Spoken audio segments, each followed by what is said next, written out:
Assalamualaikum warahmatullahi wabarakatuh. Waalaikumsalam warahmatullahi wabarakatuh. Hadirin jamaah sekalian, jamaah Kubandil Iman. Biasanya malam Kamis kita pengajian taklim, namun kita lockdown dulu, berhenti, namun tidak mengurangi takzim kita, tidak mengurangi niat kita untuk selalu takarub pada Allah Subhanahu wa taala. Alhamdulillah pada malam hari ini, Rabu malam Kamis, saya kedatangan tamu sohib kita ini. Pertama adalah Kiai Adi Mulya ini.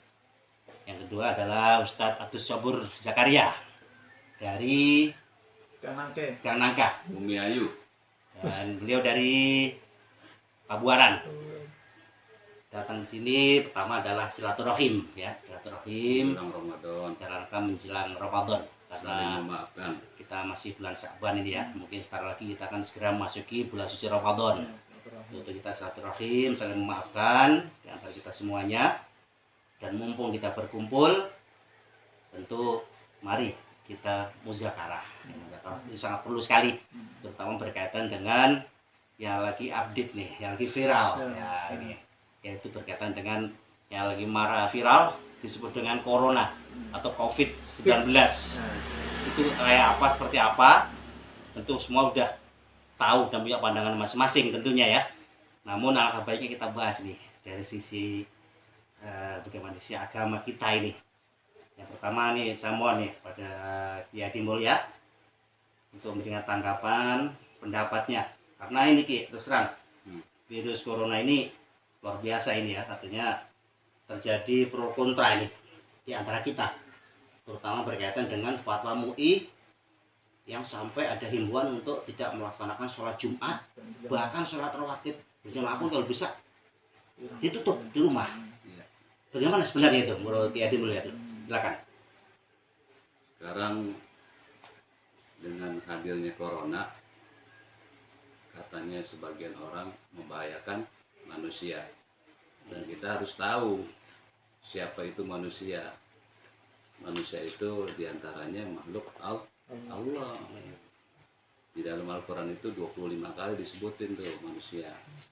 Asal mulanya manusia, kejadiannya manusia, ya kan, tugasnya manusia, ya kan, punya kekuatan manusia dan sebagainya. Nah, kalau kita nggak kenal diri kita siapa itu manusia, kita tidak akan kenal siapa tuh Tuhan kita. Kenali diri kita dulu. Kenali diri kita dulu. Corona ini kan membahayakan buat manusia, iya kan. Gitu. Yang pertama, manusia ini adalah makhluk di antara ciptaan Allah yang Allah ciptakan. Nah, kalau udah ciptaan, berarti kan ada yang menjamin, paham nggak? Kita buat motor, bagaimana untuk merawat motor, menservis motor, cara ngerakit motor dan sebagainya. Itu kan menurut petunjuk dari, ada petunjuk buat motor tersebut. Begitu juga manusia. Apa itu petunjuk dari manusia agar kehidupan ini mendapatkan ketenangan, keselamatan, kebahagiaan dunia akhirat? Al-Quran. Sumber hidup Sebanyak 114 surat. Ayatnya 6.666 ayat. Nah, itu pakai itu Al-Quran. Yang kedua, nah Al-Quran ini diturunin kepada siapa?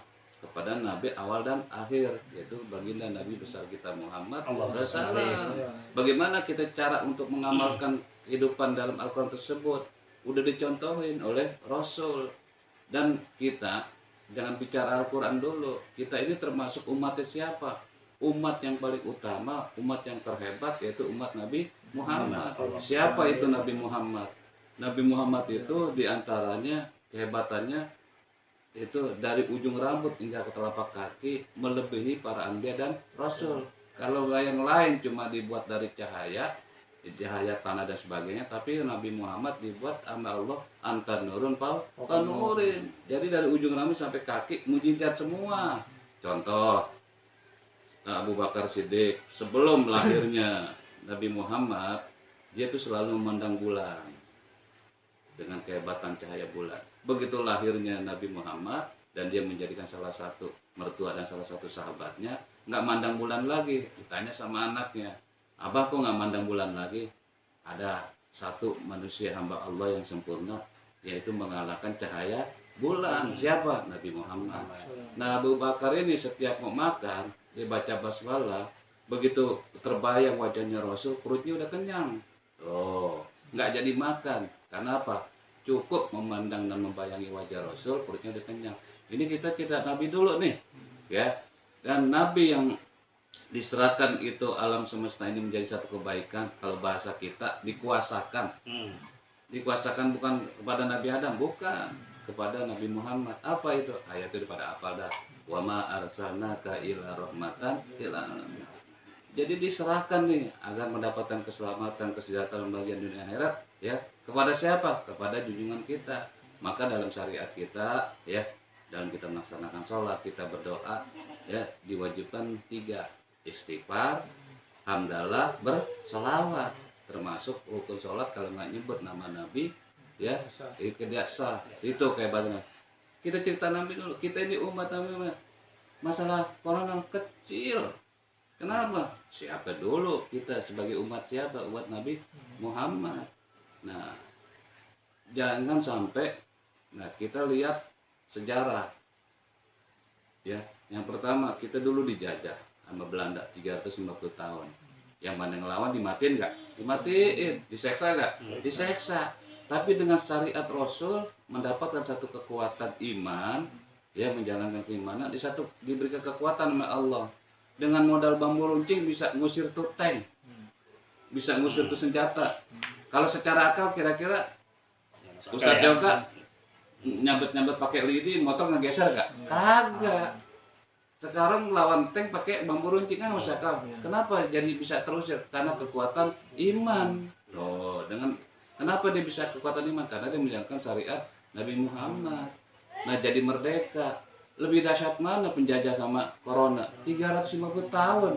Corona baru 2 bulan loh. Berarti kesimpulannya, saya kating jamaah meneruskan yang tadi, udah dijelaskan dasarnya begitu. Terus kemudian tutup poin, bagaimana seharusnya ini kita umat Islam menyikapi corona ini berkaitan dengan fatwa MUI yang menjadi pro kontra itu. Intinya itu dulu, biar ada. Kalau di bawah atau di rumah-rumah, ya, kita nanggapin imbauan dan yang didukung sama MUI. Yang pertama, kita harus banyak ngopi.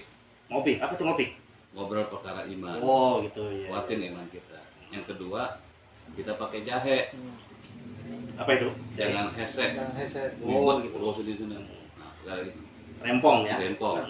Jadi kalau imbauan itu tidak ada pidananya, disampaikan kepada warga negara Indonesia dengan ada virus seperti ini.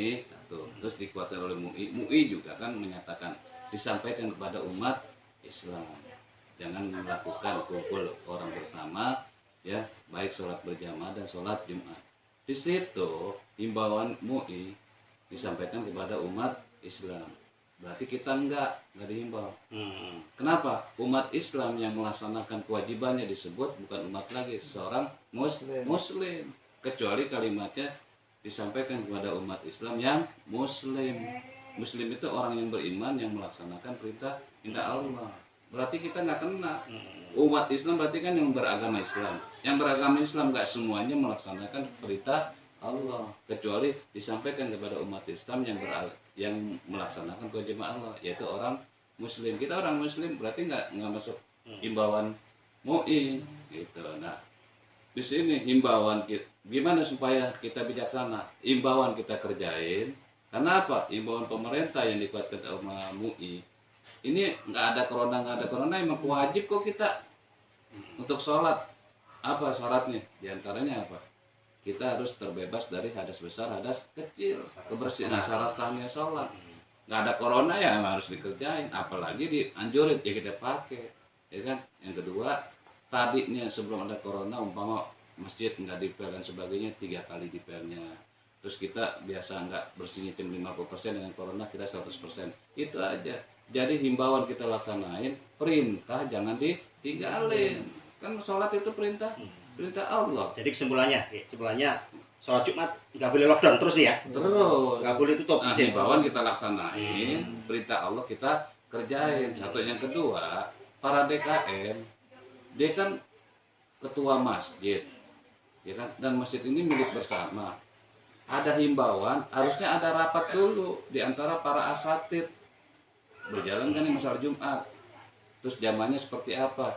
Setelah itu baru ambil keputusan. Jangan ngambil keputusan atas himbauan. Kurang pas, itu namanya bukan bijaksana, bijak sini. Tuh, kalau bijaksana kumpulin para asatid. Ini ada himbauan di mana ya? Tuh, karena DKM itu sekedar untuk memfasilitasi orang datang untuk sholat. Jangan langsung tutup, nggak boleh, jangan bijak sini, harus bijak sana. Oh nggak bisa Pak, saya kan ketua DKM, saya mau kumpulin dulu nih para asatid. Ada himbauan dari pemerintah di Kota MUI, gimana? Berjalan atau tidak Jumat? Setelah itu baru sesuai dengan himbauan pemerintah dan di Kota MUI dan keputusan para asatid di lingkungan ini, maka sholat Jumat berlanjut, maka sholat Jumat tidak berlanjut. Itu namanya bijaksana. Jangan langsung ditutup. Karena apa? DKM tanggung jawab itu sama Allah. Orang yang sedekah pada hari itu butuh Fatihah, tersetok pahalanya. Karena ahli kubur itu ada dua. Kalau orang yang tidak kena ajab kubur, begitu dia meninggal, tidak kena ajab kubur, dia tidur, nanti dibangun pada masa. Tapi kalau yang kena ajab kubur, dia bisa dibantu dengan apa? Sedekah. Fatihah dengan sodako. Nah dia terhindar dengan itu. Nah karena pahalanya ditahan sama DKM, biasanya nggak digebukin tanggung jawab DKM. Dia harus bijaksana. Nggak bisa Pak, saya harus rapat dulu. Hasil rapat, jangan main tutup seperti gitu aja. Gitu. Jadi laksanakan himbauan, laksanakan juga perintah Allah. Kalau perintah itu ada hukumannya. Tapi kalau himbauan tidak ada, dilaksanakan dengan baik. Baik, terima kasih sementara itu di jamaah saya ingin dengar pendapat Syekh kita juga nih, Ustadz Abdul Sobur Zakaria. Bos Jahe. Mungkin bisa memberikan argumen lain atau bagaimana pendapat atau gimana, silakan. Terima kasih kepada Ustadz Jaga sebagai tuan rumah dan juga Ustadznya Adi Mulia. Pendapat saya daripada masalah adanya wabah virus KIP. Namanya KIP, bukan corona. Corona. Kenapa? Sekarang sekarang kita jangan bilang corona. Corona itu artinya menyebar, yang bisa menyebar dan terus. Ya, berhenti nanti ya. Kalau KIP. Nah, sekarang kita mesti rubah dengan virus KIP. KIP itu diem, dia berhenti. Ya, stop. Nah, berarti stop. Mudah-mudahan dengan kita menyebut KIP itu sebagai doa. KIP, KIP, nggak mau nggak, KIP, kop, apa, KIP, KIP, ya berhenti KIP. Jadi mudah-mudahan dengan kita menyebut kata-kata virus KIP itu insya Allah mudah-mudahan berhenti. Ya ada, kemudian jadi doa. Baik, lalu gimana tentang KIP itu sendiri? Ya masalah corona tersebut ya sebetulnya bagi kita nih sebagai umat muslim ya menjalankan daripada artinya setiap hari ya 5 waktu kita kerjain. Dan khususnya setiap seminggu sekali kita mengajarkan sholat Jumat berjamaah dan juga rawatib berjamaah. Kau yang miris di hari saya tuh kenapa kau nggak boleh gitu sholat berjamaah ke Jumat dan juga sholat rawatib berjamaah? Padahal sebetulnya itu kalau menurut saya kurang pas, ya nggak pas itu. Dari dulu itu sudah nyata. Hukum sholat Jumat itu dunia nyata. Padahal masalah KIP ini ya belum kita kelihatan kayak apa dan wabahnya gitu. Kecuali kata kayak Muhammad Najis sendiri ya belum nyata. Kecuali wabah yang begitu menakutkan sampai 10.000, 100.000, nah gitu kan. Makanya ya Ali bin Abi Rahman As-Segam mengatakan, udah ente sholat terus sholatnya Jumat terus sholat Jumat ya itu tanggung jawab saya gitu. Kenapa? Dia lebih alim, lebih tahu. Kecuali kita kumpul di masjid Jumat, berlimpah kalau mati. Nah, itu nggak apa-apa tuh, kita berhenti. Jumat, ya libur dah, diganti dengan sholat zuhur. Nah, pendapat saya kalau bisa jangan. Ya. Nanti kalau kita ada musibah macam, ya ujung ada bencana ya nggak? Ada bencana gempa bumi, ya ada tsunami, ya nggak? Yang bahayanya jelas itu ya? Ya jelas kita mau berlindung ke mana? Berlindung ke masjid, karena masjid itu sebagai pelindungan, ya nggak?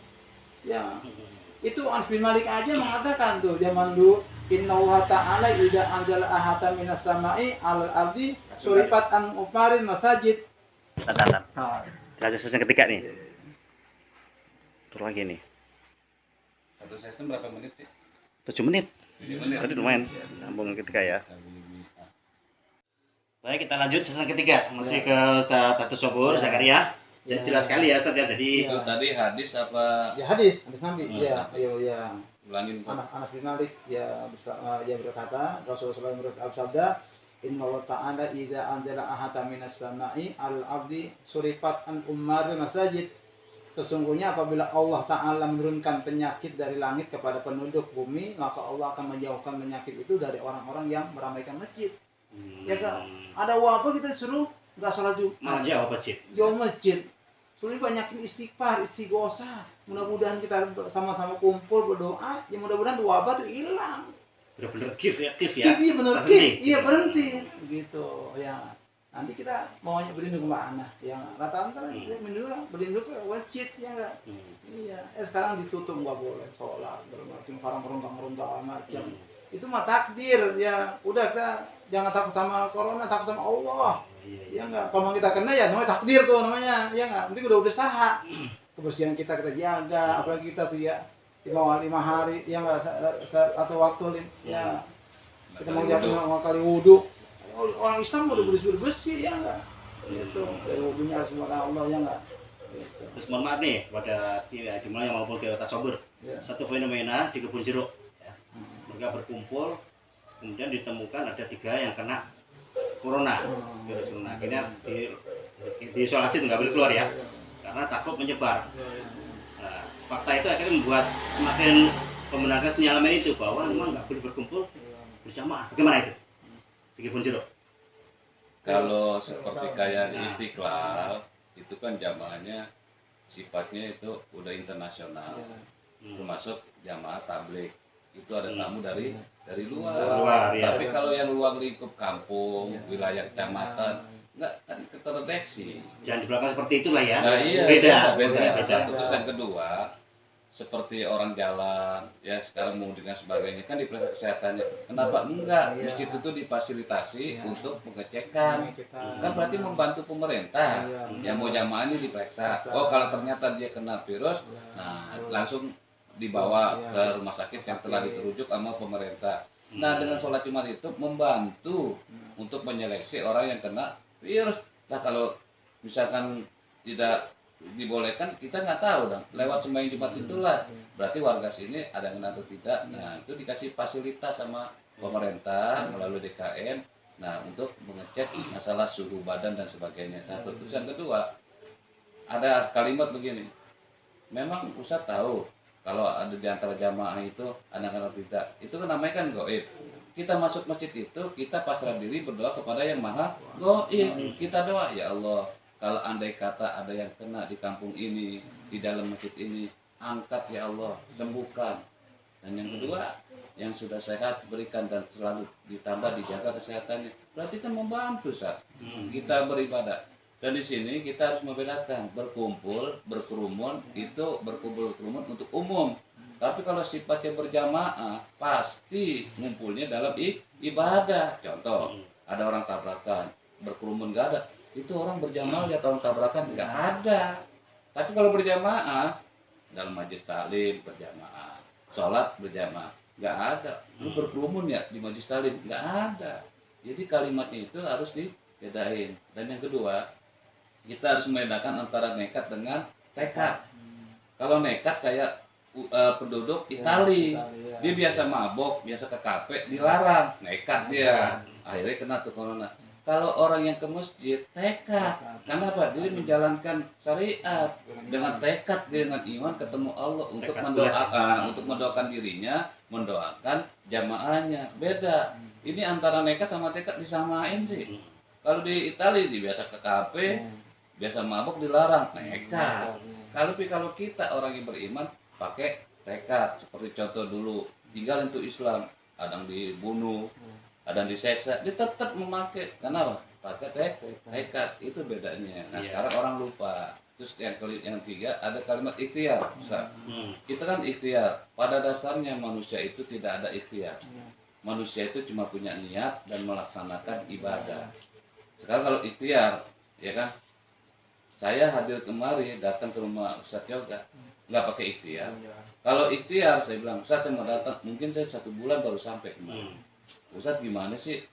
Katanya mau datang kok sebulan baru sampai. Saya ikhtiar dulu ke dokter THT, ke dokter mulut, ya kan, biar suara saya kedengeran dan situ ngomong kedengeran. Saya kan nggak ikhtiar langsung datang. Berarti yang gerakin siapa? Allah. Jadi manusia tidak ada ikhtiarnya, cuma punya niat agar menjadikan suatu ibadah. Nah, yang terakhir, sekarang ini dengan virus corona, orang nggak percaya lagi dengan faedah dan keberkahan doa. Ada satu kalimat, Bismillahi tawakkaltu 'alallah la haula wala quwata illa billah. Itu 3 malaikat yang ngedampingin. Menjaga ya. Nah, jadi manfaat-manfaat doa itu yang dikerjakan oleh Nabi, ya kan? Udah berkurang pada orang yang tidak beriman gitu. Seperti kayak orang-orang duluan dibaca doa. Karena memang ilmunya dikit, tapi takwanya banyak tinggi. Jadi faedah doa diatur dengan doa dan sebagainya. Jadi pesan saya yang terakhir, jalankan himbauan, fasilitasi masjid dengan cek dengan untuk corona itu, perintah jangan ditinggalkan. Mungkin maksud ikhtiarnya ya. Jangan ditinggalkan. Justru ngumpul di masjid itu membantu pemerintah untuk menyeleksi orang kena corona 3. Dan yang kedua berdoa. Nggak ada orang ke masjid, ya Allah biari semua kena corona. Nggak ada. Angkat yang sudah kena dan jaga negeri kita. Itu membantu. Karena apa? Kita di rumah Allah. Sekarang kalau gempa bumi, orang harus keluar dari rumah. Sekarang corona ninggalin rumah Allah, benar. Kayak tsunami, segitu dahsyatnya. Yang tetap utuh yang mana? Masjid. Banjir kemarin di Jakarta, yang tetap utuh mana? Masjid. Nah, sekarang kok terbalik, mesti dijauhin gitu. Jadi kita kembali ke pokok agama dengan iman, dengan Islam, dengan ihsan. Dan iman dulu baru syariat. Gitu. Jadi yuk sama-sama kita jangan nekat, tapi kita harus pakai tekad. Jalankan himbauan, fasilitasi itu masjid dengan sebaik-baiknya, dengan alat yang canggih secanggih-canggihnya dari pemerintah. Jangan ninggalin perintah Allah. Bijaksana nggak? Bijaksana nggak? Iya, jangan bijak sini. Ini satu pertanyaan Ki. Iya. Untuk keduanya. Faktanya sekarang ini masyarakat kita umat Islam terkotak menjadi 2 ya. Satu sisi mengikuti fatwa MUI, akhirnya memilih stay at home di rumah dengan tidak ikut sholat Jumat. Karena apa? Masjid di tempatnya tinggal memang nggak ada. Hadir jamaah, season yang keempat, yang terakhir mungkin kita masih obrolan kita tentang virus corona atau disebut tadi oleh Ustaz Sobur kif. Jangan sebut corona lagi, kif artinya adalah berhenti. Artinya biar berhenti. Kalau corona itu menyebar ya. Kalau menyebar nggak selesai nanti jadinya gitu ya. Kita lanjut kembali obrolan kita. Tadi sudah kita bahas tentang sampai ke fikih segala itu. Saya minta kepada Ustaz Sobur di masjid antum namanya apa? Asyuhada. Ya. Berarti selama ini nggak mengenal lockdown ya? Nggak ada. Buka terus ya? Buka terus. Dan jamaah banyak. Alhamdulillah. Bagaimana pendapat para ulama di sana?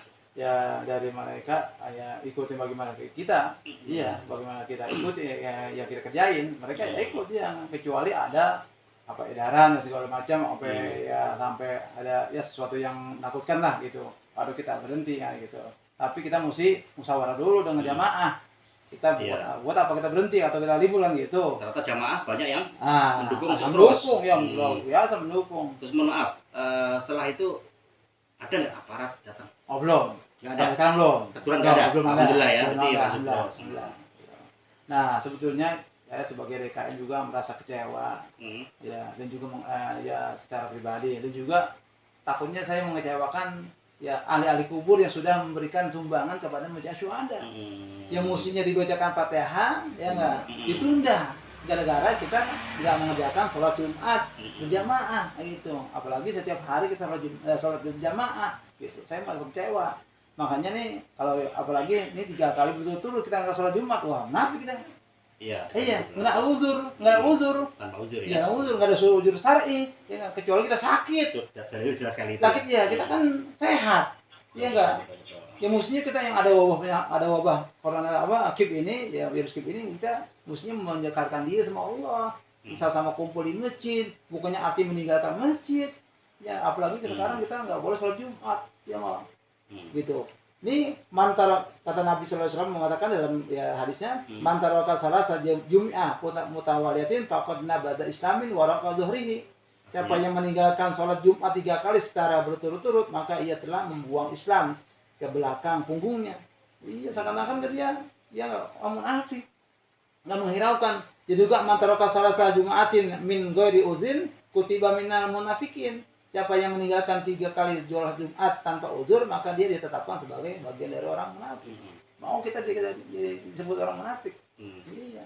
Makanya saya alhamdulillah ya sampai sekarang ya besok pun saya kerjain ya tetap tidak jaraknya tetap paling enggak sama biasa ya. Biasa. Lihat, paling agak renggang dikit lah gitu. Saya lihat di masjid lain masuk masjid sendiri itu dikasih tanda.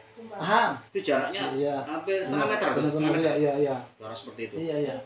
Dan setelah itu orang kayak ketakutan gitu. Benar. Salaman. Iya. Kayak saya mencurigai. Iya. Mau batu aja takut dikira corona. Seperti itu nih. Kalau di masjidnya Ustadz Sobur ini karena banyak juga yang nutup, jadi kan jamaah bludak. Tadinya ngasih jarak karena bludak, jadi duduknya paling pangkuan karena nggak muat. Oh gitu ya. Karena nggak muat, salah pangkuan. Satu lagi yang baru kita bahas nih. Ada statement dari imam besar kita, Habib Rizik Syihab. Beliau menyerukan untuk kegiatan-kegiatan keagamaan, tabligh, taklim, memang beliau mengatakan sudah berhenti. Tapi beliau tidak mengatakan sholat Jumat. Artinya apa? Kalau saya menangkap pernyataan beliau, orang berkumpul walaupun tujuannya baik ya seperti kayak diterangkan tadi ya untuk ibadah, tetap suruh lockdown nih. Bagaimana nih menanggapi pendapat imam besar kita ini? Kalau buat acara, saya masih ada setuju, karena kalau acara itu kan sifatnya umum Ya. Takut ada orang sabotase. Yang kedua, ya kan, kalau acara itu kan jaminan panitia itu terbatas. Tapi kalau di rumah Allah yang jamin itu malaikat. Jadi kalau masalah acara saya setuju untuk sementara ditawakufkan. Dari sisi hukum pun kita nggak kena dosa, nggak kena, karena acara itu istilahnya dilihat lagi, dilihat acaranya gitu. Nah itu boleh dikatakan jangan tujuannya pahala, tapi mensengsarakan orang banyak. Betul, karena dari segi tempat takutnya ada orang yang sabotase. Kartu bebas kerumunan Terus massa. yang kedua, kalau acara itu nggak semuanya berwudu. Paham kan? Betul ya. Karena tidak ada kewajiban berwudu. Nah, di situ khawatir kita. Tapi kalau di rumah Allah sudah pasti terjaga ya. Terjaga. Gitu. Itu kalau buat acara saya setuju dah. Gitu. Setuju. Kayak kemarin Pak Jokowi itu, Mbaknya meninggal. Kan bikin acara yang lolos dari balik dan sebagainya. Dan sholat ini kan di masjid juga. Itu sholatnya kalau pada supaya mesti kan diwakilin. Tapi kan sembahyang di masjid juga. Nggak apa-apa gitu, di rumah Allah dijamin. Baik, gitu. Oke, teman-teman sekalian, luar biasa ngobrol kita pada malam hari ini. Kalau boleh kita simpulkan sederhana, yaitu kita ikuti himbauan